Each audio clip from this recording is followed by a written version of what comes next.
కేంద్రంలో నరేంద్ర మోడీ గారు, రాష్ట్రంలో శ్రీ నారా చంద్రబాబు నాయుడు గారు ఎస్సీ వర్గీకరణకు సానుకూలంగా ఉన్నారన్న విషయం మనకు తెలిసిందే.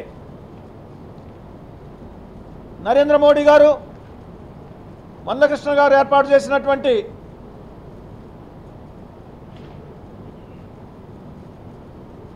10 లక్షల మందితో ఏర్పాటు చేసినటువంటి మీటింగ్లో వర్గీకరణకు మేము అనుకూలంగా ఉన్నాం అని చెప్పేసి ఒక కమిటీని కూడా కేంద్ర స్థాయిలో నరేంద్ర మోడీ గారు వేయటం జరిగింది. చంద్రబాబు నాయుడు గారు కూడా ఎలక్షన్ల ముందే ఎస్సీ వర్గీకరణ కోసం చిత్తశుద్ధితో తెలుగుదేశం పార్టీ కృషి చేస్తుందని చెప్పేసి కూడా ప్రకటించడం జరిగింది.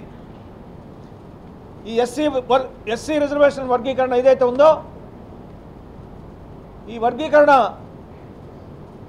జరగాలి అంటే కేంద్రంలో నరేంద్ర మోడీ గారి నాయకత్వం, రాష్ట్రంలో చంద్రబాబు నాయుడు గారి నాయకత్వం అవసరం అని చెప్పేసి నేను భావిస్తున్నా. ఈ సుదీర్ఘమైనటువంటి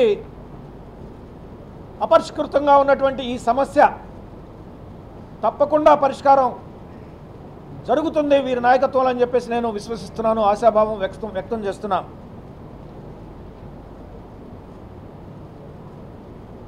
ఈ కారణాల వల్ల నేను వైఎస్ఆర్సీపీ పార్టీకి రాజీనామా చేయడం జరుగుతుంది.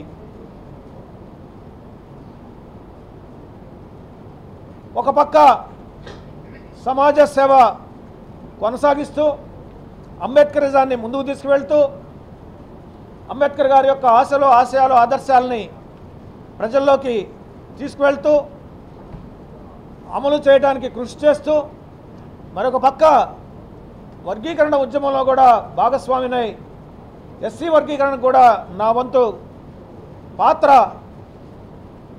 నేను పోషిస్తానని చెప్పేసి ఈ సందర్భంగా నేను తెలియజేస్తున్నా. ఏది ఏమైనప్పటికీ కూడా ఆంధ్రప్రదేశ్ రాష్ట్ర ప్రజలు నూతనంగా ఏర్పడబోయేటువంటి ఎన్డీఏ ప్రభుత్వం వైపు ఆశగా చూస్తున్నారు.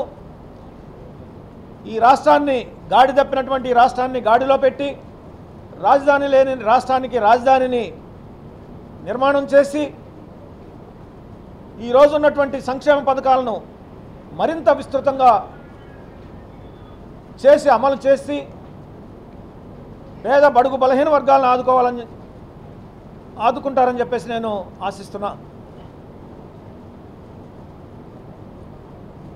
వైఎస్ఆర్సీపీ పార్టీకి రాజీనామా చేసినప్పటికీ కూడా నా యొక్క సామాజిక సేవను, నా యొక్క ఉద్యమాన్ని, అంబేద్కరిజాన్ని ముందుకు తీసుకువెళ్తానని చెప్పేసి ఈ సందర్భంగా నేను తెలియజేస్తూ సెలవు తీసుకుంటున్నాను. For more videos like this, subscribe Big TV channel.